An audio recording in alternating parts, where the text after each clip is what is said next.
Hello everyone. सो कैसे हो आप सभी लोग। तो आज का हमारा जो टॉपिक है वो हमारा एसिडिक स्ट्रेंथ है। जीओसी का मोस्ट डिमांडिंग टॉपिक है और इम्पोर्टेंट टॉपिक है दोस्तों।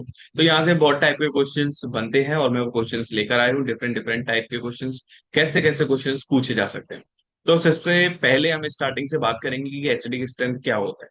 ठीक है दोस्तों। तो एसिडिक स्ट्रेंथ की अगर हम बात करें तो हमारे पास स्टार्टिंग से अपन समझ लेते हैं पहले होता क्या है। ठीक है, मान लो कि मेरे पास कोई एक एसिड है। ठीक है, मैं फिनॉल लेकर चल रहा हूँ। ठीक है, ये मेरे का है फिनॉल है, ये बेंजीन है। और बेंजीन के ऊपर अगर मैं ओ एच लगा दूं तो वो मेरा जो कंपाउंड होता है वो फिनॉल बन जाता है। इसको हम एल्कोहल नहीं बोलते। ठीक है दोस्तों। तो ये मेरे पास फिनॉल है और फिनॉल मुझे पता है एसिडिक होता है। क्लियर है मेरे पास। एसिडिक क्यों होता है ये? एसिडिक क्यों होता है ये? या फिर ये एसिड क्यों होता है? उसका मेन रीजन ये होता है। अगर आप कंपाउंड को देखो, मेरे पास ये एक रिंग है। ठीक है, ऊपर ऑक्सीजन है और इधर किससे क्या जुड़ा हुआ है? हाइड्रोजन जुड़ा हुआ है। ठीक है दोस्तों। अब आप अगर देखो, हमें ये पता है कि मैंने एसिड बेस थ्योरी पढ़ी है और मुझे इतना पता है कि भाई कोई एसिड मैं कब बोलूंगा कि वो H प्लस को डोनेट करता है। कोई भी कंपाउंड या मॉलिक्यूल अगर वो H प्लस को डोनेट कर रहा है तो हम उसको क्या बोलेंगे? एसिड बोलेंगे। वो जितना जल्दी एसिड को डोनेट कर देगा वो अच्छा एसिड हो जाएगा। जो जितना लेट करेगा वो कैसा होगा? एसिड तो होगा पर वो उतना अच्छा एसिड नहीं होगा। ठीक है दोस्तों। अब मैं ये बताऊंगा कैसे। अब बताने का जो तरीका है वो ये है। आप इन दोनों को देखो, ये इन दोनों को देखो। ठीक है, अब मुझे ये दिख रहा है कि ऑक्सीजन की इलेक्ट्रोनेगेटिविटी बहुत ज्यादा है। तो इसके ऊपर क्या आ जाएगा? नेगेटिव चार्ज आएगा। ठीक है, पार्शली। और इसके ऊपर कैसा आ जाएगा? पॉजिटिव चार्ज है। तो मुझे ये पता है कि यहाँ पर इलेक्ट्रोनेगेटिविटी का डिफरेंस है, हाँ कि ना। और इलेक्ट्रोनेगेटिविटी का डिफरेंस जितना ज्यादा होगा वो उतना क्या होगा? हाइड्रोजन को लॉस अच्छा कर देगा या वो एसिड ज्यादा बढ़िया हो जाएगा। तो मैं ये बोल सकता हूं कि यहां से ये वाला जो हाइड्रोजन है वो जाने को रेडी रहे, हाँ कि ना। मैं जनरल एक आइडिया दे रहा हूं आपको कि हम कैसे जज करते हैं। क्लियर है? तो ये हमारे क्या हो गए? एसिड हो गए। आगे हम बात करेंगे कि कौन सा एसिड कितना बढ़िया हो। क्लियर है दोस्तों? तो यही हम कंपैरिजन करेंगे। अब हम बात करते हैं यहां से, इसको थोड़ा सा मैं एक मिनट इसको मैं यहाँ आ गया। यहाँ मैंने फिनॉल की बात मतलब एक जनरल समझाने के लिए एग्जांपल दिया हुआ है। आगे हम इसका और डिस्कशन करें। ठीक है। अब आप एक पॉइंट और देख सकते हो कि जब ये यहां से हाइड्रोजन को लीव करा देगा तो इसके ऊपर क्या आ जाएगा? नेगेटिव आ जाएगा। ठीक है, नेगेटिव आ गया ये। अब इस नेगेटिव को एसिडिटी चेक करनी है तो हम ये भी बोल सकते हैं कि अनाइन की स्टेबिलिटी देख लो आप। अनाइन की स्टेबिलिटी क्यों देख लो? उसका रीजन ये होता है, मान लो कि मेरे पास कोई एक एसिड है H। ठीक है, अब वो क्या करेगा? डिसोसिएट होगा, हाँ कि ना। और डिसोसिएट होगा तो वो किस में टूटेगा? H प्लस और ए नेगेटिव में टूटेगा। ये बात आपको समझ में आता है। और इसका जो कांस्टेंट होगा वो के होगा। अब यहाँ पर अगर एसिड है तो मैं उसको ए लगाऊंगा, बेस होता तो मैं बी। क्या ये बात क्लियर है आप सभी को दोस्तों? अब होता क्या है कि मुझे इतना तो मैंने पढ़ा है आयनिक इक्विलिब्रियम में। अगर कोई भी एसिड होता है और वो टूट जाता है और वहां से अगर जो अनाइन जनरेट होता है वो क्या होता है? कॉन्जुगेट। क्या बोलते हैं उसको हम? बेस। क्या बोलते हैं दोस्तों उसको? Conjugate base. क्यों बोलते हैं उसको कॉन्जुगेट? वर्ड ही क्यों आया? मेन बात ये है। कॉन्जुगेटेड का मतलब होता है कनेक्शन या कनेक्टेड। कनेक्शन या कनेक्टेड या रिलेटेड। मतलब कहने का मतलब ये है कि मान लो यार कि भाई बहन होते हैं। ठीक है, उनके बीच में जो रिलेशन होता है वो क्या होता है? एक भाई बहन का रिलेशन होता है।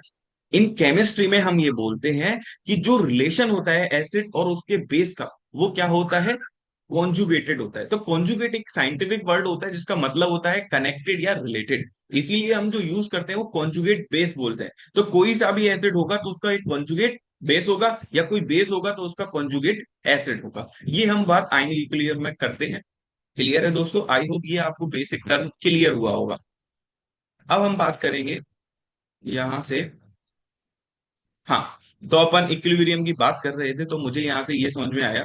जब मैं इसका के लिखने गया तो के क्या होता है कि भाई प्रोडक्ट की कॉन्सेंट्रेशन अपॉन रिएक्टेंट की कॉन्सेंट्रेशन।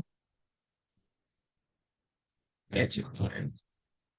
क्लियर है। तो मुझे यहां से ये समझ में आया कि मेरा जो के ए है, जो के ए है, वो किसके डायरेक्टली प्रोपोर्शन है? अनाइन के डायरेक्टली क्या है? प्रोपोर्शन है। इसीलिए मैं आपको ये बोल रहा था कि मेरे पास कोई सा भी एसिड है, उस एसिड में से अगर आप हाइड्रोजन हटाओगे तो वहां पर एक नेगेटिव चार्ज जनरेट होगा, और नेगेटिव चार्ज अगर जनरेट हो जाएगा तो इसकी स्टेबिलिटी, जितना ज्यादा ये नेगेटिव चार्ज स्टेबल होगा उसकी उतनी ही एसिडिक स्ट्रेंथ होगी। क्लियर है दोस्तों? तो यहां से मुझे ये पता चला कि जो एसिडिक स्ट्रेंथ होगा वो डायरेक्टली प्रोपोर्शन किसके हो जाएगा? के हो जाएगा। अब मैंने ये भी पढ़ा हुआ है आयनिक इक्विलिब्रियम में कि जो पी के ए होता है वो क्या होता है? नेगेटिव लॉग ऑफ के। क्या ये आपने पढ़ा हुआ है? तो मुझे यहां से इस रिलेशन से ये समझ में आता है कि वो इनवर्सली प्रोपोर्शन किसके हो जाएगा? पी के। क्या ये आपको बात समझ में आया दोस्तों? ये पूरा बेसिक से पढ़ा रहा हूँ कि जिससे आपको क्लियर हो जाएगी। कलर चेंज कर देते हैं।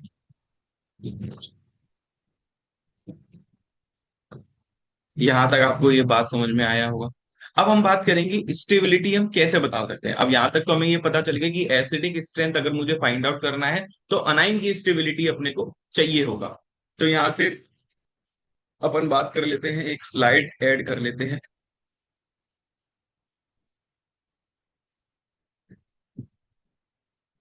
तो जब हम कंपेयर करेंगे, कंपेयर एसिडिक स्ट्रेंथ कैसे करेंगे? अब आप देखो यार, किसी स्पीसीज के पास, मान लो मेरे पास ए नेगेटिव, इस ए नेगेटिव के पास इलेक्ट्रॉन डेंसिटी होगी। हाँ सर बिल्कुल, इलेक्ट्रॉन डेंसिटी इसके पास है। अब मुझे इसको स्टेबल बनाना है, तो स्टेबल कैसे बना सकता हूं मैं? तो इसको हमेशा कंफ्यूजन रहता है, तो इसको इस तरीके से समझो। नेगेटिव का मतलब किसी के पास बहुत ज्यादा पैसे हैं, और किसी के पास बहुत ज्यादा पैसे हैं तो वो क्या करना चाहेगा? पैसे उड़ाना चाहेगा। और वो जितना ज्यादा पैसे उड़ाएगा उस पर कोई फर्क पड़ेगा नहीं। तो सिमिलरली केमिस्ट्री की भाषा में हम ये बोलते हैं, जब कभी भी अनाइन की स्टेबिलिटी आपको चेक करना पड़े तो वो क्या होता है? डायरेक्टली क्या होगी? प्रोपोर्शन होगा। मैं यहां ये लिख देता हूं कि अगर स्टेबिलिटी ऑफ अनाइन, यहां पर क्या लिया हुआ है? ए नेगेटिव, मैं ये जनरल लेके चल रहा हूं, वो किसके डायरेक्टली प्रोपोर्शन होगा? जो उसको विड्रॉइंग कर रहे होंगे। मैं यहाँ ये बोल सकता हूँ इलेक्ट्रॉन विड्रॉइंग ग्रुप, हाँ की ना। और इनवर्सली प्रोपोर्शन किसके होंगे? Electron donating. क्या ये बात आपको समझ में आई दोस्तों? क्या ये पॉइंट आपको समझ में आ रहा है मैं क्या बताना चाहता हूँ? सिमिलरली अब इलेक्ट्रॉन विड्रॉइंग ग्रुप कौन कौन से हो सकते हैं हम वो डिस्कस करें। तो मेरे पास है, यहां से मैं डायरेक्ट डायरेक्ट सीधे आपने जीओसी में पढ़ा हुआ है, सारे बहुत सारे इफेक्ट्स पढ़े हुए हैं, तो यहाँ पर हमारे पास अनाइन हो जाएगा। वो डायरेक्ट उसकी स्टेबिलिटी के लिए इलेक्ट्रॉन विड्रॉइंग वाले जो इफेक्ट्स होते हैं वो माइनस एम। क्लियर है? माइनस आर, अच्छा माइनस है, माइनस आर इसी का ही इफेक्ट होता है। माइनस एच और माइनस, मतलब खींचने वाले। क्लियर है दोस्तों? और इनवर्सली प्रोपोर्शन किसके हो जाएंगे? जो डोनेट कर रहे होंगे, जैसे प्लस एम, प्लस एम, अच्छा ये प्लस आर, प्लस, और ये सारा मैंने ऑर्डर में ही लिखा। क्लियर है दोस्तों? तो इनके बिहाफ पर हम क्या कर लेंगे? क्वेश्चंस को सॉल्व कर लेंगे। तो इस तरीके से अपन डील, पूरे एसिडिक स्ट्रेंथ में आपको दिमाग में रखना है, वो ये दिमाग में रखना है अनाइन की स्टेबिलिटी। ठीक है दोस्तों? आई होप यहां तक आपको पूरा क्लियर हुआ हो। अब हम आगे बात करते हैं क्वेश्चंस में अपन डील करेंगे। क्लियर है? यहां से आप एक और फैक्टर लिख सकते हो, आगे आगे मैं पॉइंट्स लिखाता जाऊंगा तो आपको ध्यान रखना है। ठीक है? अब हम क्वेश्चन की बात करें। अब हमारे पास क्वेश्चन आया ये, फर्स्ट क्वेश्चन आया कि इसमें हमें चेक करना है एसिड एसिडिक स्ट्रेंथ। कैसे कंपैरिजन करेंगे? मैंने तो अभी ये देखा था कि भाई कंपाउंड अगर आ जाए तो माइनस है, माइनस इन के मुताबिक मैं क्या कर लूंगा? उसको चेक कर लूंगा। बट जब ये क्वेश्चन आया तो मुझे ये समझ में नहीं आया। तब आपको अप्रोच क्या लगाना है? अप्रोच लगाना है, ये वाला अगर कार्बन देखोगे आप तो ये कैसा सिस्टम है? sp2, सॉरी sp होगा ये, एल्काइन है ये। क्लियर? क्यों sp होगा? हाइब्रिडाइजेशन आप निकालना जानते हो कैसे? कि सर हाइब्रिडाइजेशन जब हम निकालते हैं तो क्या निकालते हैं? सिग्मा प्लस लोन पे। ठीक है? मान लो कि अगर मुझे इस कार्बन का निकालना है हाइब्रिडाइजेशन। तो मैं क्या करूंगा, सिग्मा बॉन्ड काउंट करूंगा। मुझे इतना पता है कि जब ट्रिपल बॉन्ड होता है तो ट्रिपल बॉन्ड में क्या होता है दोस्तों, एक सिग्मा दो पाई। मुझे पाई से लेना देना कोई है ही नहीं है क्योंकि वो काउंट नहीं होता। तो एक सिग्मा आ जाएगा, हाँ की ना, क्या ये बात समझ में आ रहा है? और एक सिग्मा इसमें कार्बन और हाइड्रोजन के बीच में होगा, तो टोटल दो। और दो सिग्मा अगर आ जाएंगे तो मेरे पास हाइब्रिडाइजेशन sp हो जाए। क्या ये बात क्लियर है? सिमिलरली यहाँ पर अगर मैं निकालूं एक सिग्मा दो सिग्मा, टोटल कितने हो जाएंगे, तीन। तो ये वाला सेंटर क्या हो जाएगा, sp2। और ये क्या हो जाएगा, s। तो यहाँ से आपका ये और कंसेप्ट क्लियर होगा कि हम हाइब्रिडाइजेशन कैसे निकालते हैं। अब यहाँ से हमें चेक करना है एसिडिक। क्लियर है? अब एसिडिक स्ट्रेंथ चेक करना है तो मैं क्या करूंगा, अनाइन की स्टेबिलिटी देख लूंगा। अनाइन की स्टेबिलिटी अगर मुझे चेक करना है तो मैं क्या करूंगा, अनाइन को जनरेट कर लूंगा। आप चाहो, देखो यार, मैं तो ये चाहता हूँ आप डायरेक्ट ही सॉल्व करो। ठीक है, अनाइन का बनाओगे तो मुझे पता है कि अनाइन यहाँ पर आएगा।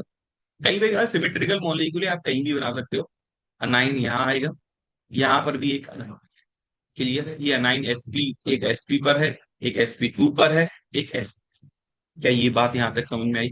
और आपने ये भी पढ़ा है, अगर मैं ये बोलूं कि जो इलेक्ट्रोनेगेटिविटी होती है, double bond, single bond, triple bond, किसकी ज्यादा होती है? तो आपने ये पढ़ा है कि इलेक्ट्रोनेगेटिविटी sp की ज्यादा होती है, फिर sp2 की ज्यादा होती है, फिर sp3 की ज्यादा होती है। क्या ये बात समझ में आता है? तो जब कभी भी आपके पास कोई फंक्शनल ग्रुप ना दिया हो, आपके पास ये डबल बॉन्ड ट्रिपल बॉन्ड दिया हो, तो आप कैसे एसिडिक स्ट्रेंथ कंपैरिजन करोगे, बाय इलेक्ट्रोनेगेटिविटी। क्या ये पॉइंट आपको समझ में आया? और इलेक्ट्रोनेगेटिविटी का मैंने यहाँ पर ऑर्डर लिख दिया है। क्लियर है दोस्तों? अच्छा, ये आपसे ये भी पूछा जाता है, देखो जब आपने टेबल पढ़ा होगा तो आपने ये पढ़ा होगा कि भाई जो कार्बन sp3 है, ठीक है, और हमारे पास ये वाला ऑक्सीजन sp3 है, और कार्बन sp है, तो इलेक्ट्रोनेगेटिविटी आप ये पता होगा कि कार्बन sp ज्यादा होता है ऑक्सीजन sp3 से। ठीक है, तो ये आपको दिमाग में रखना है दोस्तों, इंडक्टिव इफेक्ट में ये लिखाया जाता है, तो आपको क्लियर हुआ होगा ये। क्लियर है दोस्तों? तो यहाँ के यहाँ पर मैं ये बता सकता हूँ, इसका जो ऑर्डर निकल कर आएगा वो कौन सा आ जाएगा, sp, sp2, sp। क्या ये बात क्लियर है? तो यहाँ पर जो फैक्टर लगा वो en का फैक्टर लगा। नेक्स्ट क्वेश्चन की अगर हम बात करें, फिर अनाइन की स्टेबिलिटी हो जाएगी। अनाइन की स्टेबिलिटी क्या हो जाएगी, ये CH3 नेगेटिव, NH2 नेगेटिव, यहाँ पर OH नेगेटिव, F नेगेटिव। अब मैं इसमें कैसे कंपैरिजन करूंगा, एसिडिक स्ट्रेंथ। तो एसिडिक स्ट्रेंथ जब कंपैरिजन करना है तो आपको एक फैक्टर तो ये समझ में आ रहा होगा कि यहाँ पर क्या हो रहा है, ये इधर कार्बन है, इधर नाइट्रोजन है, इधर ऑक्सीजन है, उधर क्या है, फ्लोरीन। मतलब ये एक पीरियड वाइज बात हो रही है। मैं ये बोल सकता हूँ यहाँ क्या बात चल रही है, अलोंग द पीरियड। हाँ की ना? और अलोंग द पीरियड फिर मैं कैसे निकाल सकता हूँ, तो जब अलोंग द पीरियड आपसे एसिडिक स्ट्रेंथ कंपैरिजन की करवाया जाए, तो दोस्तों आपको याद रखना है कि अलोंग द पीरियड, मतलब लेफ्ट टू राइट, हमारा क्या होता है, en इंक्रीज करता है। en क्या करता है, इंक्रीज करता है। और en अगर इंक्रीज करेगा तो एसिडिक स्ट्रेंथ भी क्या होती है, डायरेक्टली प्रोपोर्शन होती है। एसिडिक स्ट्रेंथ en के डायरेक्टली। क्या ये बात समझ में आई आपको? तो यहां से आपको क्लियरली दिख रहा होगा कि ऑर्डर क्या बनता हुआ नजर आ रहा है, भाई F नेगेटिव ज्यादा स्टेबलाइज होगा, O नेगेटिव। क्या ये समझ में आया दोस्तों आपको? इस टाइप के ही क्वेश्चन पूछता है दोस्तों। ठीक है, अब एक और एग्जांपल आ गया कि भाई अनाइन जनरेट करेंगे यहाँ पर हम CF3 नेगेटिव, और यहाँ पर क्या आ जाएगा, CCl3। कौन सा होगा, इसको ना समझो आप, रटना बिल्कुल नहीं।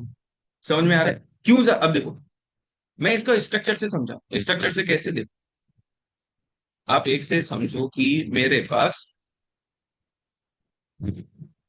CF3 है, कुछ इस तरीके से स्ट्रक्चर बनेगा CF3 का, हाँ की ना? और CCl3 का भी कुछ इस तरीके से ही स्ट्रक्चर बनेगा। दोनों में जो डिफरेंस है वो इस बात का डिफरेंस है कि यहाँ पर फ्लोरीन है और यहाँ पर है क्लोरीन। दोनों में अंतर क्या है कि सर ये सेकंड पीरियड का है, मतलब 2p है, और ये क्या है। क्या ये यहां तक पिक्चर क्लियर है आपको दोस्तों? तो अब अनाइन की स्टेबिलिटी ज्यादा कैसे चेक करूं, अभी मैंने बताया कि इलेक्ट्रोनेगेटिविटी के यहाँ पर मैं चेक कर सकता हूँ। सर बिल्कुल सही बात है कि मुझे ये क्लियर दिख रहा है, फ्लोरीन पूरी पेरियोडिक टेबल में मोस्ट इलेक्ट्रोनेगेटिव एलिमेंट होता है जिसकी वैल्यू 4 होती है। क्लियर है? तो यहाँ पर तीन तीन क्लोरीन है, तो ये भर भर के खींचेगा। हाँ की ना? क्लियर है? यहाँ क्लोरीन है, इसकी इलेक्ट्रोनेगेटिविटी फ्लोरीन से कम होगी, पर ये भी खींचेगा। तो अगर मैं इलेक्ट्रोनेगेटिविटी के बिहाफ पर जाऊं तो मेरा ये कंपाउंड आना चाहिए था, CF3 ज्यादा एसिडिक स्ट्रेंथ होनी चाहिए थी CCl। बट ऐसा होता नहीं है। क्यों नहीं होता है, आपको अभी समझ में आएगा। अब आप एक लॉजिक सोचो। मेरे को एसिडिक स्ट्रेंथ में ये तो पता है कि जो जितना ज्यादा खींचेगा एसिडिक स्ट्रेंथ ज्यादा होगी। क्या ये बात समझ में आता है आपको? अब आप देखो, आपने ये पढ़ा है ना पेरियोडिक टेबल में, कि हमारे पास थर्ड पीरियड का जो भी एलिमेंट होगा उसके पास क्या होता है, वैकेंटिटी। वैकेंटिटी का मतलब खाली 5 ऑर्बिटल पड़े हुए। तो खाली अगर पड़े होंगे, तो अब देखो, इस केस में फ्लोरीन के पास क्या है, खाली जगह तो है नहीं, कोई वैकेंट ऑर्बिटल है नहीं है, बस इसके पास इलेक्ट्रोनेगेटिविटी है। इलेक्ट्रोनेगेटिविटी उसे खींचना जानेगा। अब ये क्या करेगा, चलो मान लो कि इलेक्ट्रोनेगेटिविटी कम है, पर ये खींच ज्यादा लेगा। और ज्यादा क्यों खींच लेगा, क्योंकि इसके पास बहुत ज्यादा स्पेस। क्या मेरी बात समझ में आ रहा है? तो एसिडिक स्ट्रेंथ जो निकल कर आती है सबसे ज्यादा, वो किसकी निकल कर आती है दोस्तों? CH3Cl3। यहां क्यों निकल कर आया? यहाँ En था, क्लियर, बट वो कम था। बट इसके पास क्या था, वैकेंट टी ऑर्बिटल था। इसके पास इलेक्ट्रोनेगेटिविटी ज्यादा है, इलेक्ट्रोनेगेटिविटी ज्यादा है, पर ये रखेगा कहाँ?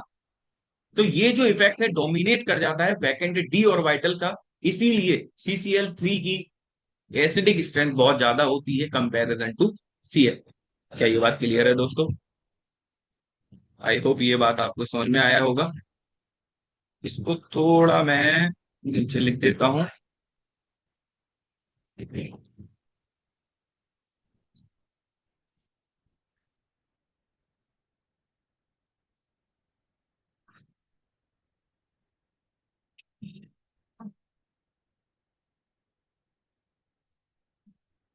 ठीक है दोस्तों, अब हम नेक्स्ट क्वेश्चन की बात करते हैं। अब इस क्वेश्चन में अनाइन की स्टेबिलिटी है। अनाइन की अब आपको कंसेप्ट तो समझ में आ चुका है कि जो एसिडिक स्ट्रेंथ है वो क्या है, डायरेक्टली प्रोपोर्शन है -M - R, जो खींचने वाले, और इनवर्सली प्रोपोर्शन किसके है, डोनेट का। जो जितना ज्यादा खींच लेगा ज्यादा स्टेबल लग जाएगा। अब ये ऐसे कंपाउंड है जिन अभी तक आप कंपाउंड देखे हो वहां पर कोई भी ऐसा फंक्शनल ग्रुप नहीं था यार कि खींच रहा हो या डोनेट कर रहा हो। अभी तक हम सिंपल कंपैरिजन कर रहे हैं along the period, top to bottom, वहां से वो पूछ सकते। क्या ये बात क्लियर है दोस्तों? अब ये वाला जो कंपाउंड है, इस कंपाउंड में देखो, यहां पर इस तरीके से दिया हुआ है, किसी कार्बन है, इसका मतलब क्या होता है, CH3। ये भी CH3 है, ये भी CH3 है, ये CH3 है, ये भी CH3 है, ये भी CH3 है। अब यहाँ पर सबसे पहले जब आप चेक करो ना, तो आप ये देखो कि डिफरेंस क्या है। यहाँ पर मुझे ये डिफरेंस समझ में आता है, इधर 3 मिथाइल थे, 2 मिथाइल थे, 1 मिथाइल थे। क्लियर है? इसको मैं ये भी लिख सकता हूँ, CH3 CH2, ये भी लिख। क्लियर है? सबको मैं इस तरीके से लिख सकता हूँ। अनाइन की स्टेबिलिटी कैसे करेंगे?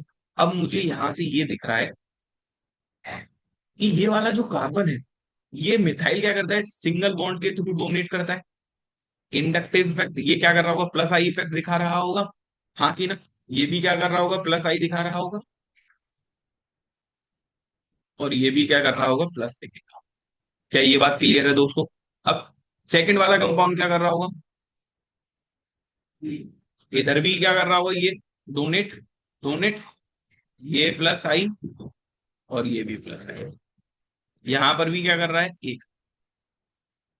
और अभी मैंने बताया था कि एसिडिक स्ट्रेंथ का जो कम डोनेट करेगा वो क्या होगा, ज्यादा एसिडिक स्ट्रेंथ होगी। या ये बोल लो, जो जितना ज्यादा खींचेगा ज्यादा इसका। यहाँ पर सारे क्या कर रहे हैं, डोनेट कर रहे हैं, इलेक्ट्रॉन डोनेटिंग नेचर है।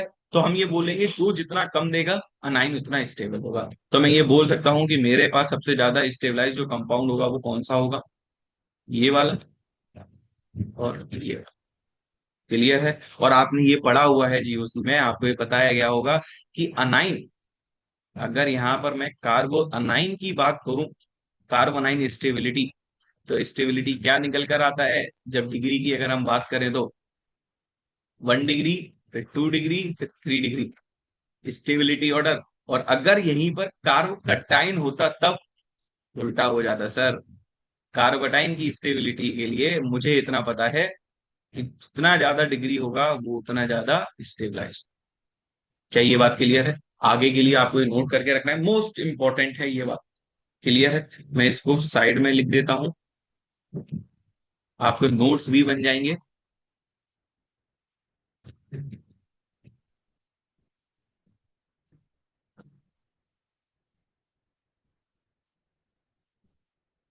अब अब फिर भाई, अब हमारे पास फंक्शनल ग्रुप स्टार्ट हो गए। अब इनमें कैसे कंपैरिजन करेंगे भाई? हाइड्रोजन को हटाओ, नेगेटिव चार्ज को। हाइड्रोजन हटाओ, नेगेटिव चार्ज। एक एक हाइड्रोजन कम हो जाएगा, मैं यहाँ पर नहीं दिखा रहा हूँ। ठीक है। अब देखो इसमें क्या हो रहा है, ये ग्रुप तो डोनेट करेगा, हाँ कि ना? एक कार्बन, दो कार्बन, मतलब ये एक एथाइल ग्रुप है। ये भी क्या है, एक एथाइल ग्रुप है। मतलब यहाँ पर जो डोनेशन चल रहा है प्लस आई के थ्रू, डोनेट कर रहा है, सेम कर रहा है। मतलब हमें हमें ये हेल्प नहीं करेगा। अब अनाइन में हो क्या रहा है, यहाँ पर मैंने ये देखा कि ये जो अनाइन है, अनाइन क्या करेगा, रेजोनेंस कर लेगा। और ये रेजोनेंस करेगा तो ये करता रहेगा। फिर यहाँ से ये इधर आ जाए और ये रेजोनेंस कर ले। वाइस वर्सा भी हो सकता है। फिर नीचे आए, फिर नाइट्रोजन। तो ऐसे केसेस में एसिडिक स्ट्रेंथ कैसे कंपैरिजन करेंगे? तब आपको ये दिमाग में रखना है कि जब फैक्टर सेम हो जाए, तब आपने ये दिमाग में रखना है, जब आपने जीओसी पढ़ा होगा दोस्तों, तो आपने रेजोनेटिंग स्ट्रक्चर में आप रेजोनेटिंग स्ट्रक्चर की स्टेबिलिटी पढ़ी होगी। इस केस में अगर आप देखो, जो यहाँ पर नेगेटिव चार्ज जो चल रहा है, वो क्या है, मोर इलेक्ट्रोनेगेटिव से मोर इलेक्ट्रोनेगेटिव चल रहा है। ये वाला जो ऑक्सीजन है, और ऑक्सीजन से ही चल रहा है। और यहाँ पर क्या चल रहा है, ऑक्सीजन से नाइट्रोजन पर चल रहा है। मतलब एक लेस इलेक्ट्रोनेगेटिव से मोर इलेक्ट्रोनेगेटिव में हो रहा है, और एक मोर इलेक्ट्रोनेगेटिव से मोर इलेक्ट्रोनेगेटिव में रेजोनेंस हो रहा है। तो आपको ये समझ में आता होगा किसमें अच्छा रेजोनेंस होता है। सेम वाले एटम हो और मोर इलेक्ट्रोनेगेटिव हो, उनमें जो रेजोनेंस देखा जाता है वो बहुत शानदार देखा जाता है। और अपने को यही तो चाहिए अनाइन की स्टेबिलिटी में। या तो एक तो अभी तक हमने जो पढ़ा वो इलेक्ट्रॉन विड्रॉइंग नेचर देखा, या हमने इलेक्ट्रॉन डोनेटिंग नेचर देखा। अब कोई ऐसा कंपाउंड है अनाइन जनरेट कर लिया, सेम इफेक्ट लग रहा है, तब आपको देखना है रेजोनेंस। और रेजोनेंस की क्वालिटी यहां पर देखोगे तो ऑक्सीजन से ऑक्सीजन बहुत शानदार रेजोनेंस होगा। तो यहां पर क्या हो जाएगा, कार्बोक्सिलिक एसिड अमाइड से क्या होगा, ज्यादा एसिड। क्या ये बात आपको समझ में आया दोस्तों? आई होप ये बात आपको समझ में आई होगी। क्लियर है? अब हम नेक्स्ट क्वेश्चन की बात करते हैं। नेक्स्ट क्वेश्चन और इंपॉर्टेंट है, मोस्ट इंपॉर्टेंट है। क्यों है देखो, थ्री, यहां पर अगर आप देखो तो कार्बोनाइन है, थ्री मेंबर रहेंगे। और ये क्या है, फोर है। यहाँ पर मैं एक और बना देता हूँ, पांच मेंबर और लगा देता हूँ।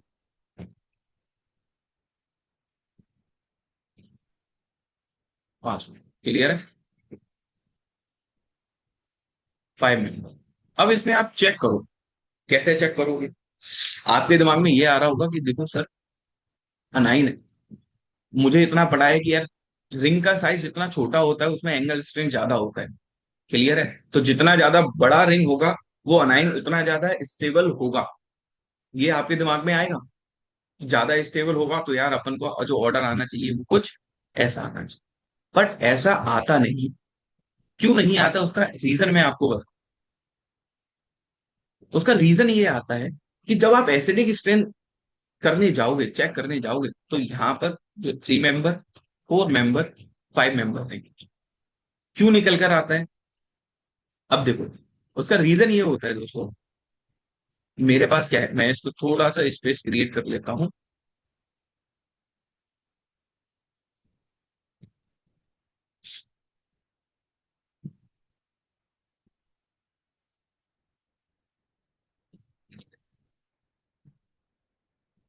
आपने ये पढ़ा हुआ है देखो।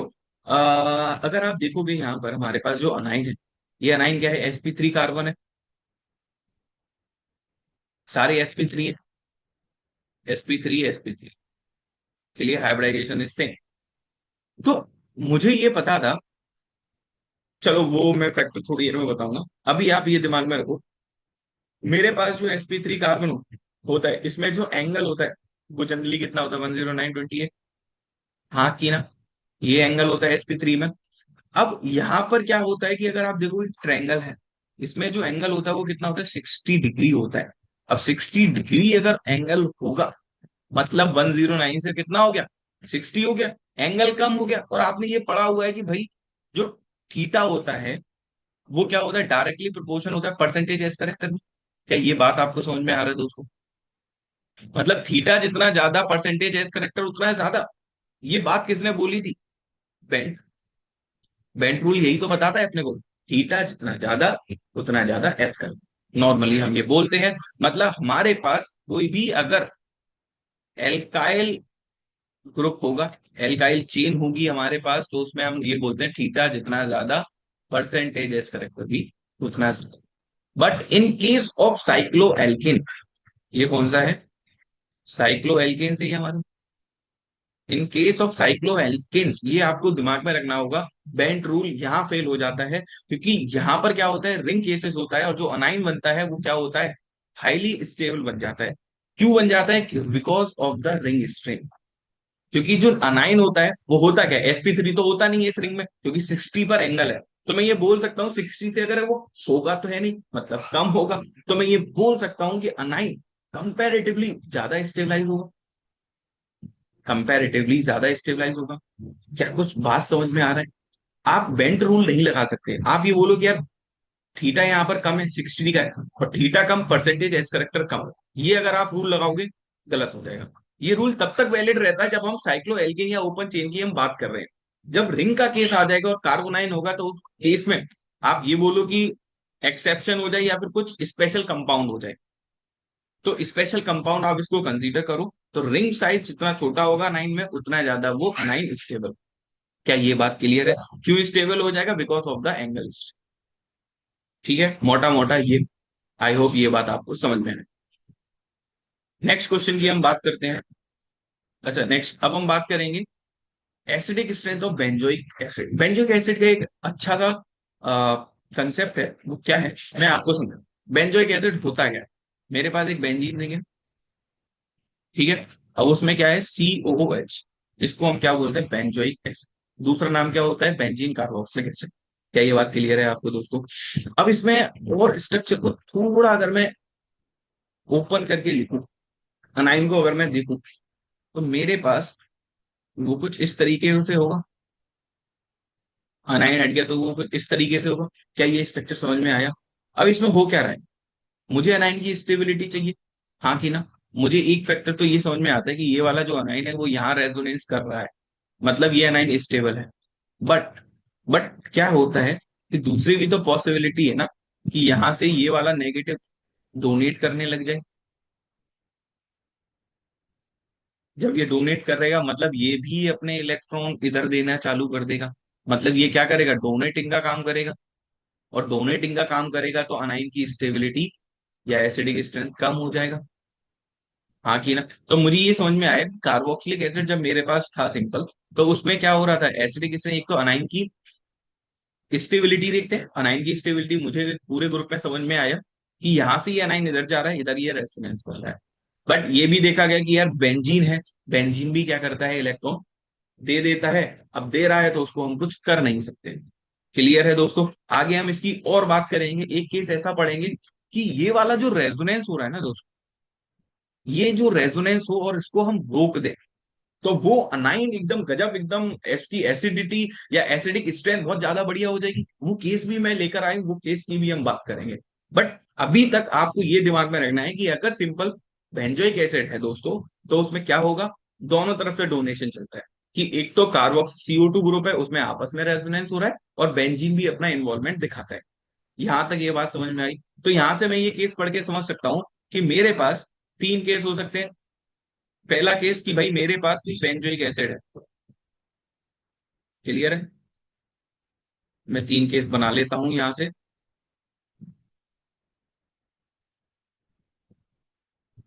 अब देखो, अब क्या हो सकता है इस रिंग से, मैं जो इसकी बात कर रहा हूं, मैं यहाँ पर पैरा पोजीशन की बात कर रहा हूँ दोस्तों। पैरा पोजीशन पर इलेक्ट्रॉन विड्रॉइंग ग्रुप हो सकता है। क्लियर है? और यहाँ पर क्या हो सकता है, कोई ग्रुप नहीं होगा, और यहाँ पर इलेक्ट्रॉन डोनेटिंग। क्या ये बात समझ में आ रही है? क्यों? अब एक एक लॉजिक तो आपको ये समझ में आया कि भाई स्टार्टिंग में हम जब पढ़ के आए हैं एसिडिक स्ट्रेंथ, मैं आपको ये बताता हुआ आ रहा हूँ कि भाई जितना ज्यादा खींचने वाला होगा वो ज्यादा स्टेबलाइज होगा। ये मेरे पास एक अनाइन है, और एक मेरे पास ये वाला अनाइन है। O नेगेटिव, और यहाँ पर मेरे पास NO2 छुपा।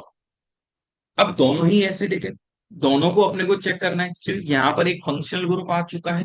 अब ये मुझे पता है, इंडक्टिव में मैं पढ़ के आया हूँ कि NO2 क्या करता है, माइनस आई इफेक्ट दिखाता है। वो एक सीरीज जो होती है, वो आपने पढ़ी होगी, माइनस आई दिखाएगा। यहाँ पर कोई ना डोनेटिंग है, इलेक्ट्रॉन डोनेटिंग ग्रुप है, और ना ही इलेक्ट्रॉन बिटो। क्लियर है। और मैं बताकर आया हूं कि अनाइन के लिए जो जितना ज्यादा खींचेगा वो क्या हो जाएगा, ज्यादा स्टेबल होगा। तो एसिडिक स्ट्रेंथ इसकी ज्यादा। क्या ये बात आपको समझ में आई दोस्तों? सिमिलरली यहाँ पर अनाइन है, नेगेटिव नेगेटिव चार्ज ऊपर आप जनरेट कर लोगे। ऊपर एक तरफ इलेक्ट्रॉन विड्रॉइंग ग्रुप है, एक तरफ डोनेटिंग है, और एक तरफ तो कोई ग्रुप है ही नहीं है। तब एसिडिक स्ट्रेंथ हम कैसे कंपेरिजन करेंगे? आपको थोड़ा सोचना है, और मुझे फिर आंसर। अब इसमें जब कंपैरिजन किया जाता है तो सिंपल है, खींचेगा, जाहिर सी बात है कि वो क्या करेगा। जैसे ये यहाँ पर रेजोनेंस चल रहा था ना, अब वो रेजोनेंस होगा नहीं, क्योंकि यहाँ पर ग्रुप आ चुका है। मान लो कि NO2 ही लगा रखा है। अब जो पहले एक तो ऑक्सीजन से ऑक्सीजन की तरफ रेजोनेंस चल रहा था, वो अलग हो रहा है। ये वाला जो रिंग पार्टिसिपेट कर रही थी, NO2 के आने के बाद ये पार्टिसिपेशन क्या हो जाएगा, बंद हो जाएगा, क्योंकि ये -N दिखा देगा और -I दिखा देगा। तो ये ऊपर जाएगा नहीं। तो हम इसलिए बोलते हैं कि अगर मेरे पास इलेक्ट्रॉन विड्रॉइंग ग्रुप होगा, तो वो क्या करेगा, ज्यादा उसकी एसिडिक स्ट्रेंथ होगी। यहां तो ये डोनेट करेगा, और डोनेट करेगा तो फिर क्या करेगा, एसिडिटी कम करेगा, एसिडिक स्ट्रेंथ कम करेगा। क्लियर है? क्या यहां तक बात आपको समझ में आ रही है दोस्तों, मैं क्या बताना चाहता हूँ?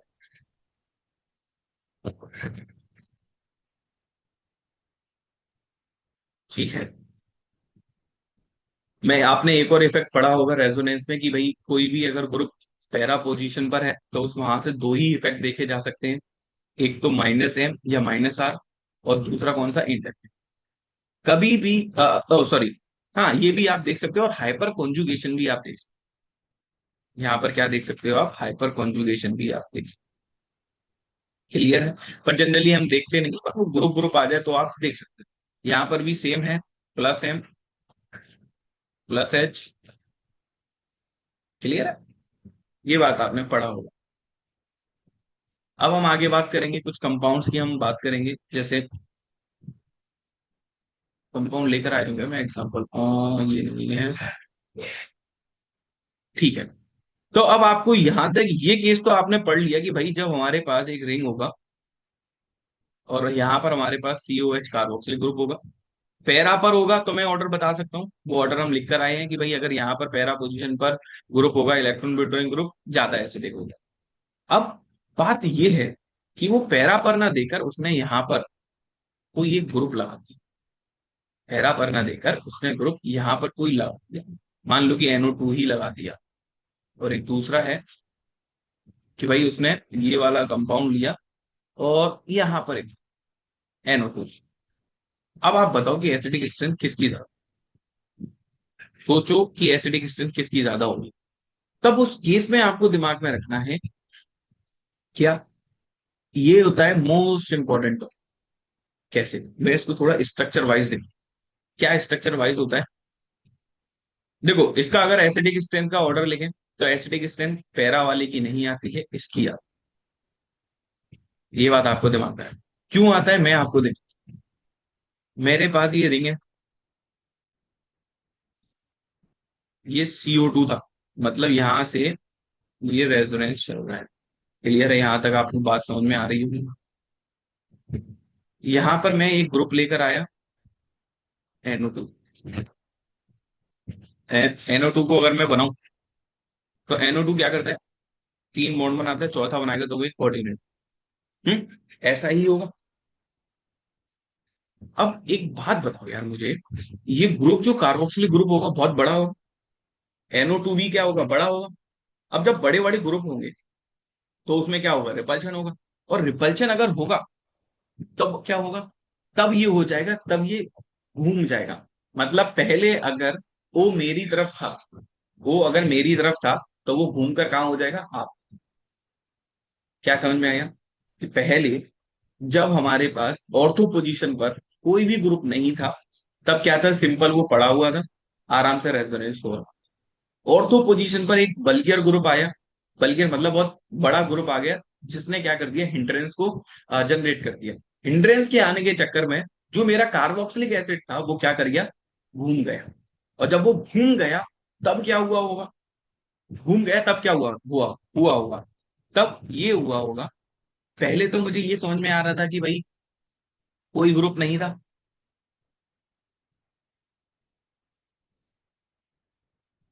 इसको ही कॉपी करते हैं। ये ग्रुप तब था नहीं। जब था नहीं तो रेजोनेंस जो देखा गया वो तो ये देखा गया, क्लियर है।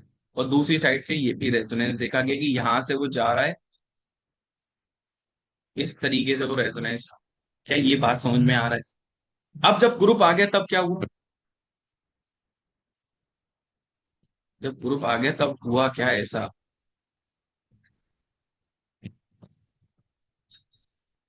इसी को हम कॉपी करते हैं, ठीक है। और इसको ये हटा देते हैं, ये हटा देते हैं। अब यहाँ पर हमारे पास एक ग्रुप आ चुका है, NO2। ठीक है, मैं अभी बताकर आया हूँ NO2 क्या होता है, बड़ा ग्रुप।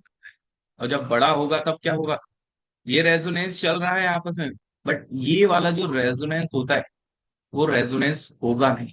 क्यों नहीं होगा? रेजोनेंस में आपने पढ़ा है कि हमेशा जो पी और वाइटल होते हैं उनके बीच में क्या होना चाहिए, फ्लो होना चाहिए।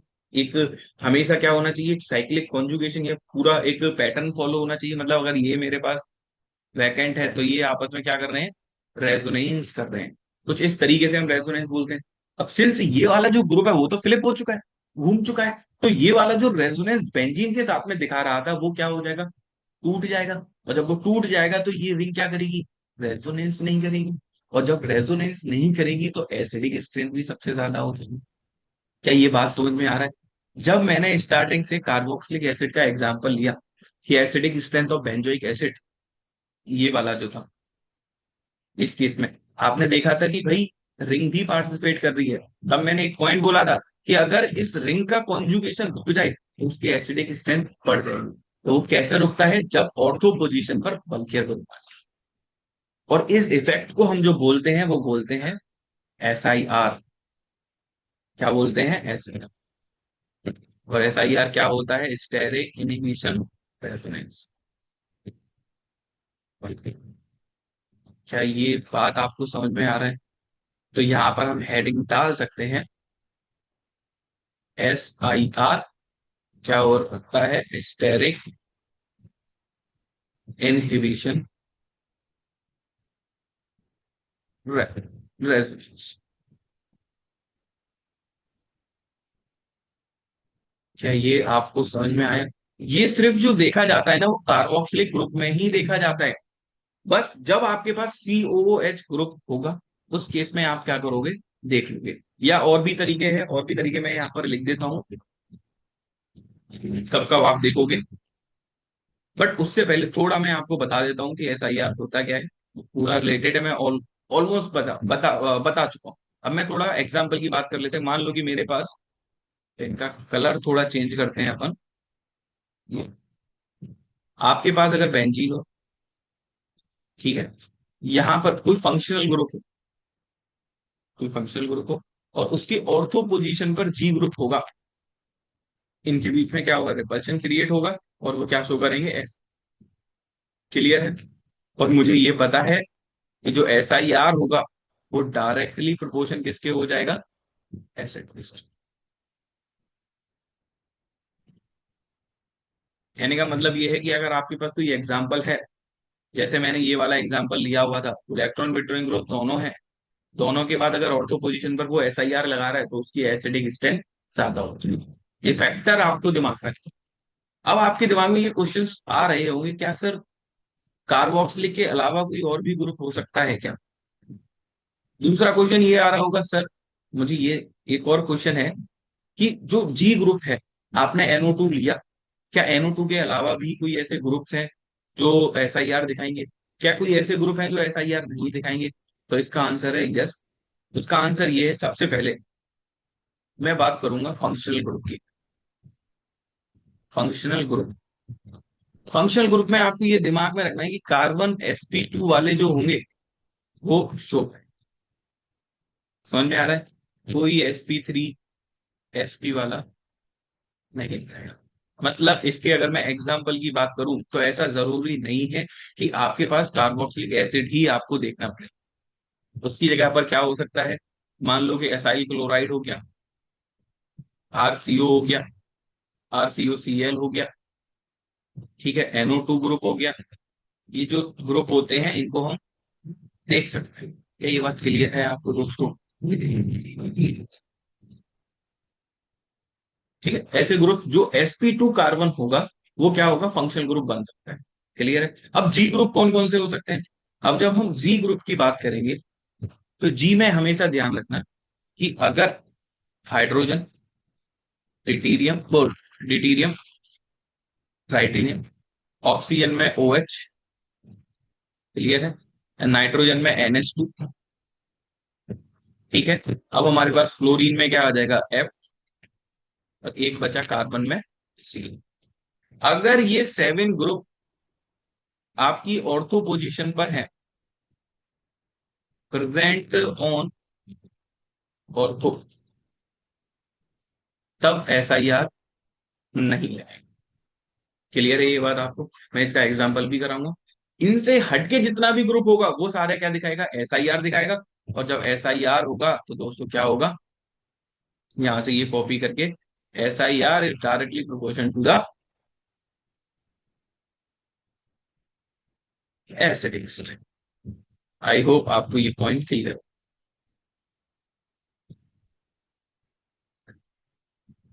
तो ये इंपॉर्टेंट क्वेश्चंस है जो आपको दिमाग में क्लियर है। यहाँ तक ये SIR फैक्ट था।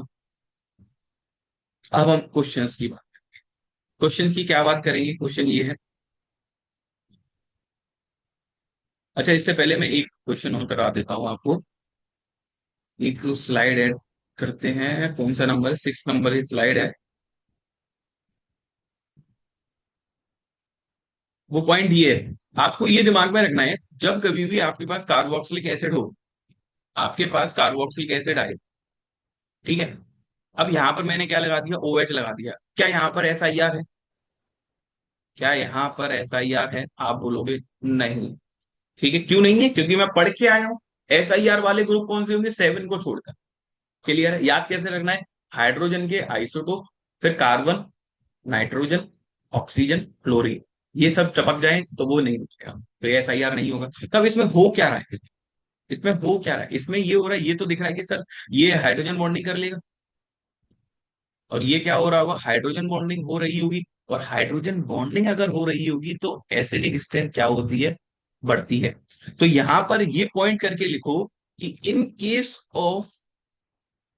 Case of carboxylic acid,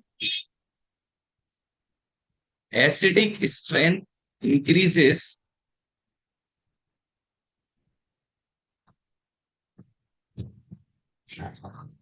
in case of acidic carboxylic acid,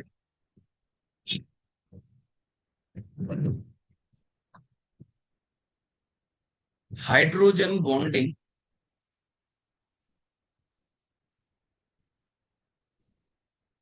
increases than the acidic strength of carboxylic acid also increases। क्या ये बात आपको समझ में आई? मोस्ट इंपॉर्टेंट बात है बेटा, ये दिमाग में ही रखना है, क्वेश्चंस में वो देगा। और हमेशा दिमाग में रखना, क्वेश्चन जो बनते हैं यहां से ही बनते हैं। आप अगर तैयारी कर रहे हो जेई या नीट की तो क्वेश्चन यहाँ से ही बनता है, छोड़ना नहीं है बिल्कुल भी। कार्बोक्सिलिक एसिड के केस में जब हाइड्रोजन बॉन्डिंग होगी ऑर्थो पोजीशन पर, तो ऑलवेज क्या करेगा, एसिडिक स्ट्रेंथ को इंक्रीज। क्या ये बात क्लियर है? तो मैंने कार्बोक्सिलिक के केस में या बेंजोइक एसिड के केस में हमने जब एसिडिक स्ट्रेंथ को कंपैरिजन किया, तो हमने ये पढ़ा SIR इफेक्ट देखा, और हमने हाइड्रोजन बॉन्डिंग देखी। SIR लगेगा तो मतलब उसकी सबसे ज्यादा एसिडिक स्ट्रेंथ, और हाइड्रोजन बॉन्डिंग होगी तो उसमें भी क्या हो जाएगा, एसिडिक स्ट्रेंथ बढ़ जाएगी। क्लियर है दोस्तों बात? अब हम क्वेश्चंस की बात करते हैं। मेरे पास ये क्वेश्चन है, क्या इन सब में SIR लग रहा है? पहले वाले में अगर मैं बात करूं, इसमें SIR प्रेजेंट है, ये बताओ। सर मेरे पास ये फंक्शनल ग्रुप है, ये क्या है, बल्कि बड़ा ग्रुप है, मतलब एस आई आर प्रेजेंट है। क्या इसमें प्रेजेंट है एस आई आर? सर ये तो मेरे पास सी एस से बहुत इथाइल हो गया, C2H5 हो गया, तो आराम से लगेगा एस आई आर। इसमें अरे सर इसमें तो और भयंकर लगेगा, इसमें सर ये तो और तगड़ा लगाएगा। मतलब एस आई आर तो अब सब में लग रहा है, एस आई आर तो सब में लग रहा है। तो अब चेक कैसे करेंगे, बात ये है। तो अब एस आई आर जब लगता है तो हमें पता है कि जो फंक्शनल ग्रुप होगा, जो कार्बोक्सिलिक एसिड होगा, वो फ्लिप कर जाएगा, मतलब घूम जाएगा। और घूम जाएगा तो एसिडिक सबसे ज्यादा, एसिडिटी सबसे ज्यादा कर लेगा। तो मैं कैसे बताऊंगा, तो मैं कैसे बताऊंगा? तब आपको केस में देखना है, ये जो ग्रुप है, ये देखो, ये तो मैंने ऐसे दिखाया है। अब आप इमेज करो, मिथाइल बहुत बड़ा होता है, अब 3 3 मिथाइल कितना ज्यादा, तो वो बहुत ज्यादा क्या कर देगा, एस आई आर पर मजबूर कर देगा। और जब मैं ये बोल सकता हूँ सबसे ज्यादा एस आई आर इधर लग रहा होगा, मैं ये बोल सकता हूँ कि जो ऑर्थो पोजीशन पर जो भी जी ग्रुप है उसका साइज अगर ज्यादा होगा, साइज जितना ज्यादा होगा एस आई आर भी क्या हो जाएगा, ज्यादा हो जाएगा। क्या ये बात क्लियर है दोस्तों? बिल्कुल। तो एसिडिक स्ट्रेंथ का जो ऑर्डर आएगा वो क्या आएगा, इसका आएगा, ये आएगा। क्या ये बात समझ में आ रही है आपको? ठीक है। तो ये आप देख सकते 3 डिग्री कार्बन है, 2 डिग्री कार्बन है, 1 डिग्री है, और फिर कम। क्या ये बात क्लियर है दोस्तों? बहुत। नीचे वाले हम क्वेश्चन की बात करेंगे, इसमें आप चेक करो कि एसिडिक स्ट्रेंथ कैसे चेक करो। अच्छा, एसिडिक स्ट्रेंथ की बात हो रही है, मैं यहाँ पर अनाइन बार बार नहीं बोल रहा हूँ, कि वो अंडरस्टूड है कि वो अनाइन जनरेट होगा। ठीक है, तो आप ये दिमाग में रखें। इसमें क्या करोगे, सर इसमें मुझे ये समझ में आ रहा है कि सबसे पहले कार्बोक्सिलिक एसिड में ध्यान रखना है कि एस आई आर इफेक्ट लग रहा है कि नहीं। इसमें एस आई आर लग रहा है, लग रहा है। क्या इसमें लग रहा है सर? किसमें ज्यादा लगेगा, ये चेक करना है। मैं ये बोल रहा हूँ कि सर यहाँ पर एक एस आई आर लग रहा है, कितना है, 1 है। और यहाँ पर एस आई आर कितना है, एक तो ये लगाएगा और ये लगाएगा, एस आई आर 2। ये वाला एस आई आर लगाएगा क्या जो मेटा पोजीशन पर है? नहीं, ये एस आई आर नहीं लगाएगा। एस आई आर कब लगाएगा, जब वो ऑर्थो पोजीशन पर हो। तो अब मुझे पता चल गया यहाँ पर 2 एस आई आर, तो सबसे ज्यादा एसिडिक स्ट्रेंथ। क्या ये बात समझ में आई दोस्तों? आपको अच्छे से समझ में आया होगा।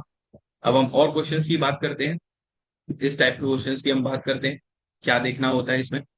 फिर वही बात है कि अब देखो, ऊपर वाले में आप मुझे ये देखकर बताओ, क्या एस आई आर लग रहा है? सब में एस आई आर लग रहा है क्या?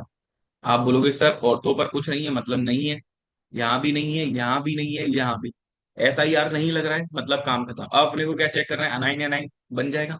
अब नाउ, अब आप फंक्शनल ग्रुप को देखोगे, सारे कहां पर है, सारे कहां पर है कि para position.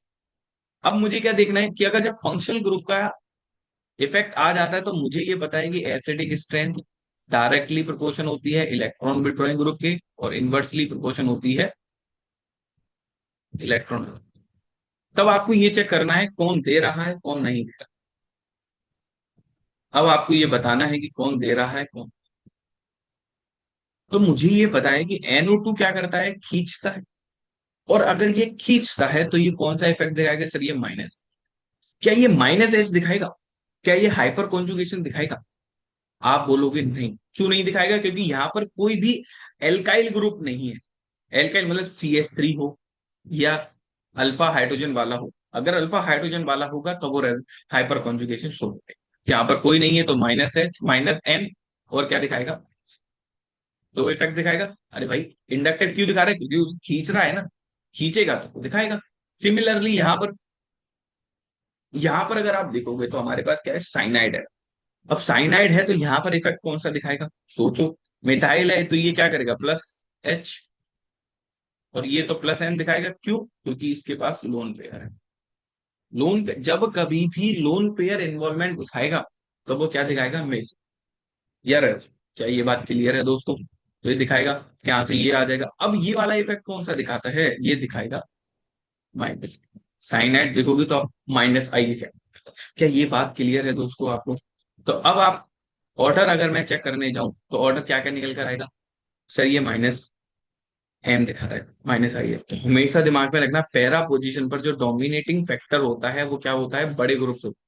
Inductive effect dominate नहीं करता है। क्लियर है? तो यहाँ पर सबसे ज्यादा होगा। क्लियर है? ये दोनों तो डोनेट कर रहे हैं। ये क्या कर रहा है, माइनस वाले सबसे पहले डोनेट कर रहा है। हमें पता है कि माइनस एम ज्यादा इलेक्ट्रॉन डेंसिटी दे देगा comparison to the hyperconjugation. तो हाइपर कॉन्जुगेशन कम दे रहा होगा तो उसकी एसिडिक स्ट्रेंथ ज्यादा होगी इसके कंपैरिजन। क्या ये बात आपको समझ में आया दोस्तों? मैं सारे केस करवा रहा हूँ जिससे आपको कभी जीवन में दिक्कत ही ना आए। आप कोई सा भी मॉड्यूल कुछ भी सॉल्व करो, आपको दिक्कत नहीं है। ठीक है दोस्तों। अब हम बात करेंगे कुछ ऐसे क्वेश्चंस में। सबसे पहले एसिडिक स्ट्रेंथ मुझे चेक करना है।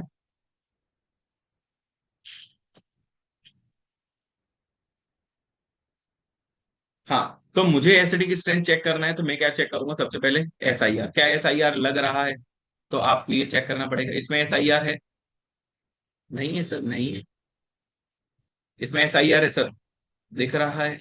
ऑर्थो पोजीशन पर ग्रुप है, ये भी दिखाएगा और ये भी दिखाएगा, मतलब दो एस आई आर। ये दिखा रहा है क्या? No sir. ये दिखा रहा है क्या? No sir. एसिडिक स्ट्रेंथ कैसे चेक करेंगे? अब आपको एक तो ये क्लियर हुआ होगा कि जो एस आई आर दिखाएगा एसिडिक स्ट्रेंथ उतनी उसकी ज्यादा होगी। क्लियर है? तो आपके दिमाग में आप ये ऑप्शन मार्क कर दोगे कि सर मेरे पास दो दो एस आई आर है, मतलब ये वाला तो सेकंड वाला ऑर्डर ज्यादा आएगा। सेकंड वाला क्या, अगर मैं इसको नंबरिंग कर दूं, ये अगर मेरा वन है, और ये अगर मेरा टू है, और ये मेरा थ्री है, और ये मेरा फोर, तब आप ये बोलोगे sir second is more acidic then all other. But ऐसा होता नहीं है। Most important question, most important, most important, क्यों नहीं होता? उसका रीजन पता है क्या है? उसका रीजन है ये कयामत है। बहुत ज्यादा, बहुत ज्यादा दोस्तों, बहुत ज्यादा। मैं इसको एक ऐड करता हूँ स्लाइड। इंपॉर्टेंट पता है कि देखो, रीजन पता है क्या है? एसओ थ्री देखो आप, एसओ थ्री एच, इसका स्ट्रक्चर बनाकर देखें तो हमारे पास ये कुछ ऐसे बनता है, दो ऑक्सीजन एक ओ एच, कुछ ये बनता है। अब एसओ थ्री एच हो गया, ये ग्रुप क्या करता है ना, ये रेजोनेंस दिखाता है, और ये थ्री रेजोनेटिंग स्ट्रक्चर बनाता है। क्लियर है? एक यहां से ए आ जाएगा, फिर यहां से एक और आ, तो टोटल ओवरऑल इसने किसने बनाई, थ्री रेजोनेटिंग, थ्री। और इसकी जो एसिडिक स्ट्रेंथ होता है ना, बड़ा बहुत तगड़ा होता है। तो ये बात आपको दिमाग में रखनी है कि NO2 हो या कार्बोक्सिलिक एसिड हो, सबसे ज्यादा जो एसिडिक स्ट्रेंथ रखता है वो ये रखता है एसो। बहुत तगड़ा एसिडिक। मोस्ट इंपॉर्टेंट क्वेश्चन लेकर आए हो बेटा, भूलना नहीं। तो इसी वजह से क्या होता है कि जो ऑर्डर निकल कर आता है एसिडिक स्ट्रेंथ का, वो क्या आता है, मैं यहां लिख देता हूं। वो निकल कर आता है थ्री, क्योंकि यहाँ पर SO3H तगड़ा है। इसकी वजह से सबसे पहले ऊपर थ्री आ जाएगा, भले ही एस आई आर नहीं है, एस आई आर क्या भाड़ में, अपने को मतलब ही नहीं है। मैं एक सीरीज भी लिखा दूंगा तो आपको वो चेक करना है। एस आई आर कंडीशन है कि सबसे ज्यादा एसिडिक स्पिन करेगा, नो डाउट। बट आपको ये ऐसे ग्रुप भी दिमाग में रखना होगा कि जो क्या करते हैं एस आई आर को भी फेल करते हैं। क्लियर है दोस्तों? तो थ्री, एसओ थ्री ऊपर आ जाएगा, फिर उसके बाद एस आई आर टू वाला आ जाएगा। ये क्या दिखा रहा है, माइनस एम दिखा रहा है। क्लियर है? अब ये तो अब देखो, ये वाला भी दिखा रहा है माइनस एम। क्लियर है? बट दो मिथाइल है। अच्छा, ये मेटा पोजीशन पर लगा हुआ है, और ये भी। तो मेटा पोजीशन पर ना हाइपर कॉन्जुगेशन, ना रेजोनेंस, ना मेसोमेरिक, कुछ नहीं लगता। लगता क्या है, ऑलवेज इंडक्टिव इफेक्ट। तो ये क्या दिखाएगा, प्लस साइन। और ये मतलब कुछ हद तक डोनेट कर रहा है, जो डोनेट करेगा it decreases the acidic state. क्या ये बात क्लियर हुई आपको? Most important question. तो थ्री टू, थ्री टू, और अपने पास वन। क्या ये आपको समझ में आया? मोस्ट इंपॉर्टेंट क्या, ये केस दिमाग में रखना है। क्वेश्चन जब आएगा ना यहीं से यही देगा। क्या मेरी बात समझ में आ रहा है, मैं क्या बोलना चाह रहा हूँ? इसको फील करो। अभी तक हम क्या बोल रहे थे, एसिडिक स्ट्रेंथ सबसे ज्यादा कब होगी, जब उसमें एस आई आर लगे। एस आई आर कहाँ लगेगा, कि हमारे पास ऑर्थो पोजीशन पर बल्कियर ग्रुप होगा, और हमारा जो फंक्शनल ग्रुप होगा, और वो अगर sp2 होगा कार्बन, तो वहां के उनके बीच में जो लग रहा होगा वो एस आई आर होगा। और एस आई आर क्या करता है, स्टेरिक जो हमारे पास एसिडिक स्ट्रेंथ वो पड़ा है रिंग के बीच में। क्या ये बात क्लियर है? आप पॉज करो, अपने आप को सोचना दोस्तों। अब हम बात करेंगे नेक्स्ट क्वेश्चन की।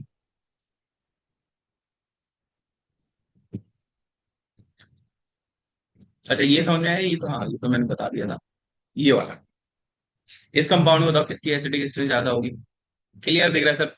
ऐसा यार तो है नहीं है, ये तो रेजोनेंस कर रहा होगा, ये तो खींच रहा होगा। -M, -I, डोमिनेटिंग कौन? -M। क्लियर है? अब ये वाला आ जाए, अब ये वाले में आपको अब देखो, मैंने क्या बोला था, कार्बोक्सिलिक एसिड फंक्शनल ग्रुप, सही बात है। इधर क्या है, जी ग्रुप है, ये भी ये जी ग्रुप, ये भी जी ग्रुप, ये भी। अब ये जी ग्रुप चेक करना है। जी ग्रुप में मैंने फ्लोरीन लगाया था जो SIR नहीं लगाता है। इसको छोड़ के मतलब क्लोरीन, ब्रोमीन, आयोडीन अगर चमकता हुआ दिखाई देगा दोस्तों तो वो SIR। क्लियर है? At orthodox. क्या ये बात क्लियर है? क्या ये बात क्लियर है? तो इस वजह से अगर मैं देखूं तो मेरे पास यहां कितना है, एक, यहां कितना है, 2 SIR। और 2 SIR मतलब ये SIR दिखाएगा, ये क्या करेगा, -I दिखाएगा, खींच रहा है। पर सबसे ज्यादा, क्या ये बात क्लियर है दोस्तों? अब हम आगे बात करते हैं। अब हम बात करेंगे एसिडिक स्ट्रेंथ ऑफ फिनॉल। ये भी इंटरेस्टिंग है क्योंकि एसिडिक स्ट्रेंथ में अगर आप देखोगे ना, जो कंपैरिजन करवाएगा, एक तो नॉर्मल एल्काइल में दे देगा, फिर वो दे देगा रिंग के केसेस में, कार्बोक्सिलिक एसिड हो गया और फिनॉल्स हो गया, इनके केसेस में वो बात करता है। फिर इनकी एप्लीकेशंस भी आप बोलोगे तो मैं करवा दूंगा। एप्लीकेशंस आप लोग मुझे कमेंट कर देना तो मैं बता दूंगा कि यार एप्लीकेशंस, एप्लीकेशन वो हो गया कि दो एसिड दे दिया, कौन किससे रिएक्ट करेगा जिससे वो प्रोडक्ट बना दे। समझ में आ रहा है? तो उस टाइप क्वेश्चन। तो एसिडिक स्ट्रेंथ ऑफ फिनॉल की हम बात करते हैं तो फिनॉल मुझे पता है कुछ ऐसा दिखता है, और फिनॉल का ही मैंने स्टार्टिंग में एग्जांपल लिया हुआ था एसिडिक स्ट्रेंथ कंपैरिजन कराने। ठीक है, तो वहां पर मैंने कुछ बोला था, उसका मतलब हम समझेंगे। अब होता क्या है यहाँ पर, ये है मेरा फिनॉल, बढ़िया से एकदम। इसमें SIR लगेगा क्या कभी, ये बताओ? क्या इसमें कभी SIR लगेगा दोस्तों? इसमें कभी SIR नहीं है। ठीक है, ये बात आपको दिमाग में रखनी है। अब यहां से क्या होगा भाई, मान लो कि भाई सेम कंडीशन हो जाएगी, 3 केसेस बन जाएंगे अपने।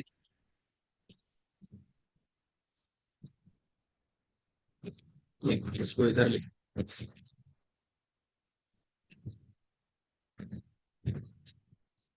इसको,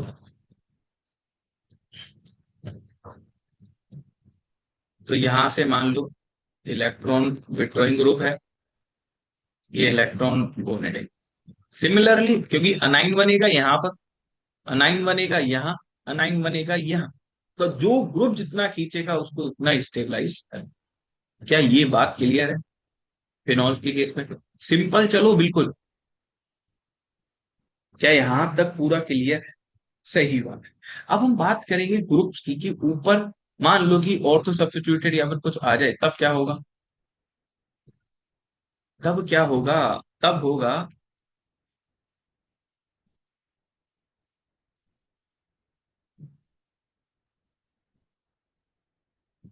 अच्छा क्वेश्चन में ही करवा देता हूँ, इसकी जरूरत नहीं है इस पे।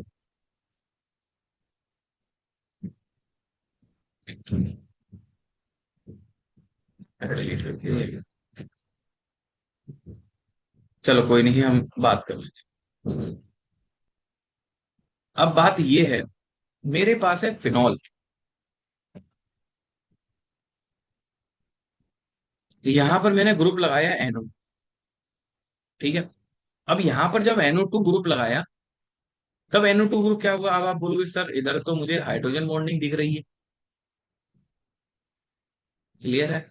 हाइड्रोजन बॉन्डिंग हो जाए तो एसिडिक स्पिन में भी मजा आ जाए, बढ़ जानी चाहिए थी, बट ऐसा नहीं होता है। तो इन केस ऑफ फिनॉल, मैंने क्या बोला, इन case of phenol, hydrogen bonding जितना ज्यादा होगा उतना एसिडिक स्ट्रेंथ कम। क्यों? सर ऐसा क्यों बोला आपने? ये कुछ समझ नहीं आया, ये कुछ समझ नहीं आया, ये हुआ क्या? अभी आपने ये थोड़ी देर पहले बोला था कि हमारा जब कार्बोक्सिलिक एसिड होगा तो कार्बोक्सिलिक एसिड में हाइड्रोजन बॉन्डिंग देखी गई थी, और वहां पर ये बताया गया था जैसे जैसे हाइड्रोजन बॉन्डिंग होगी हमारी एसिडिक स्ट्रेंथ भी बढ़ जाएगी। But in case of phenol नहीं होता। ऐसा क्यों नहीं होता? वो इसीलिए नहीं होता दोस्तों। देखो, आपको इसका रीजन यार जानने की जरूरत नहीं है क्या है क्या नहीं है, बट तब भी मैं बता देता हूँ। उसका रीजन ये निकल कर आता है। फिनॉल क्या होता है ना, फिनॉल अपने आप में क्या होता है, ज्यादा स्टेबलाइज होता है। अगर आप देखो कि मैंने यहाँ पर फिनॉल था और मैंने यहाँ पर उसका अनाइन बनाया था, हाँ कि ना? और अनाइन की स्टेबिलिटी ही क्या होती है, एसिडिक स्ट्रेंथ बोली जाती है। तब ऐसा हुआ क्या कि जब हाइड्रोजन बॉन्डिंग से वो एसिडिक स्ट्रेंथ कम हो गई, तब उसका रीजन जो निकल कर आया वो ये रीजन निकल कर आया क्योंकि ये जो फिनॉल होता है ना, ये फिनॉल और ऑक्सीजन और हाइड्रोजन जो होता है ना, है एसिडिक, बट वो क्या होता है, स्टेबलाइज होता है। क्या होता है, स्टेबलाइज होता है। और जब अगर ये स्टेबलाइज होता है, आपने हाइड्रोजन को निकलवा दिया एट एनी चांस, आपने हाइड्रोजन को निकलवा दिया और अनाइन को बना दिया। अब ये अनाइन जो बना वो हमारा फिनॉक्साइड आइन है। फिनॉक्साइड आइन है। अब ये फिनॉक्साइड आइन क्या होता है ना, अनस्टेबल। अनस्टेबल मतलब वो इस फॉर्म में रहना ज्यादा पसंद करता है कंपैरिजन टू दिस फॉर्म, जिसकी वजह से वो क्या होता है, हाइड्रोजन बॉन्डिंग होती है बट वो क्या होता है, अनस्टेबल। क्या ये बात समझ में आई? तो फिनॉल में, फिनॉल जो फॉर्म होती है वो अपना क्या होती है, ज्यादा स्टेबलाइज होती है कंपैरिजन टू कॉन्जुगेट बेस। समझ में आ रहा है ये बात आपको? इसकी वजह से ये देखा गया ऑर्डर। समझ में आया? अब हम बात करेंगे क्वेश्चन। ये बात आपके लिए काम की नहीं है पर तब भी मैंने आपको बता दी क्योंकि इंपॉर्टेंट है याद रखने के लिए।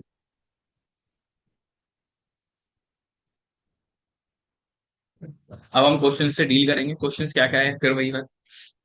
यहाँ पर एक केस और ले लो आप।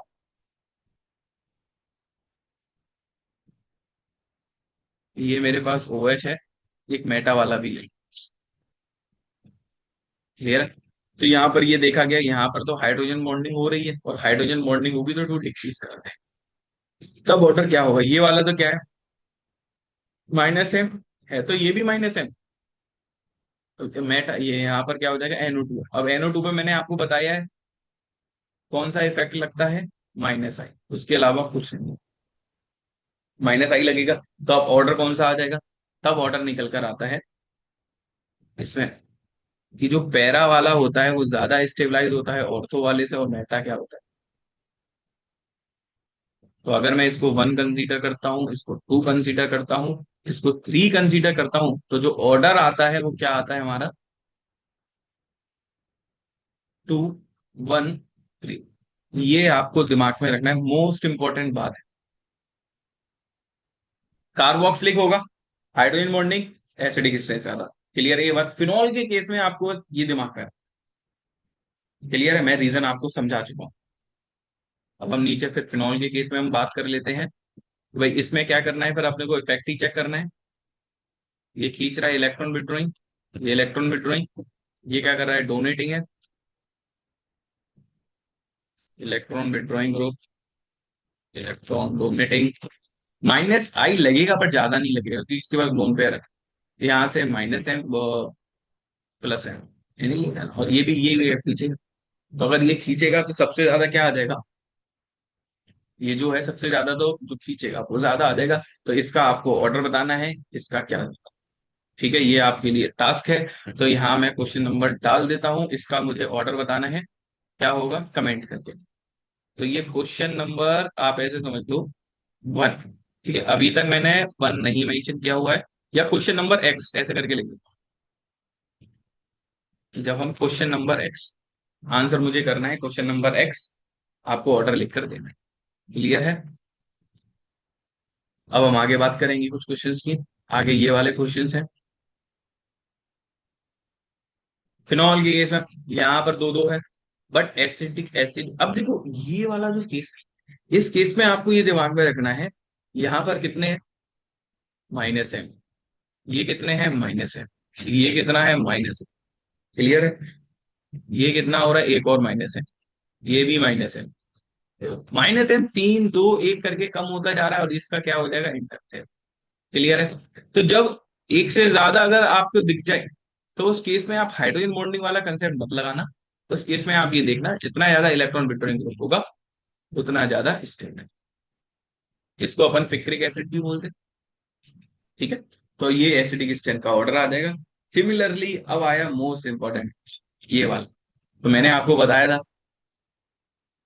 कि ये जो सल्फोनिक एसिड वाला होता है ना, तो एसिडिक स्ट्रेंथ सबसे बढ़िया किसकी होती है? सल्फोनिक एसिड, SO3H ग्रुप हो गया, फिर कार्बोक्सिलिक हो गया, फिर फिनॉल हो गया, और यहाँ पर एक अल्कोहल भी हो गया। क्या ये बात क्लियर है? तो ये क्वेश्चन दे सकता है, मोस्ट प्रोबेबल आने के चांसेस हैं। तो आपको ये दिमाग में रखना है क्यों।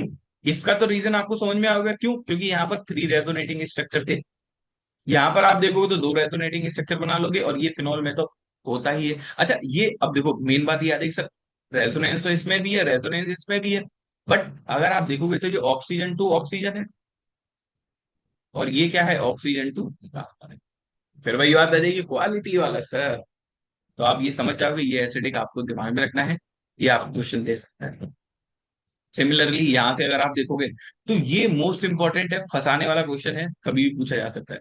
अब आप देखोगे हमारे पास ये अल्कोहल है, ये भी अल्कोहल है, बट ये क्या है, मीथेनॉल है। और ये भी क्या हो जाएगा, अल्कोहल है। कोई सा भी हो जाएगा, तो अब C2H5 कुछ भी हो जाएगा, इस CH को छोड़ के सबसे ज्यादा एसिडिक। समझो, ये दिमाग में रखना, अगर कोई अल्कोहल, ठीक है, अल्कोहल मतलब वही जो आप समझ रहे हो, और कोई पानी रखा है, एक गिलास में पानी है और एक गिलास में अल्कोहल है, आपसे पूछ लिया जाए कि एसिडिक स्ट्रेंथ किसकी ज्यादा होगी, तो आप बोलोगे सर पानी वाले का, ये वाले का नहीं। ठीक है। अब बोल दे कि एक में मीथेनॉल है और एक में पानी है, अब किसकी ज्यादा होगी, तब आप बोलोगे मीथेन। मीथेनॉल इतना पावरफुल होता है ना बेटा, आप अगर इसका एक सिप लोगे ना, आप ब्लाइंड और ऑन द स्पॉट, बहुत ज्यादा क्या होता है, ये तगड़ा पॉइजनस होता है ये। ठीक है, तो इसकी एसिडिक स्ट्रेंथ बहुत ज्यादा होगा। तो ये ऑर्डर दिमाग में है। ठीक है, तो मैंने यहां तक है बेटा सारे क्वेश्चंस करवा दिए हैं। आई होप एसिडिक स्ट्रेंथ में अभी आपको कभी दिक्कत कुछ नहीं आएगा।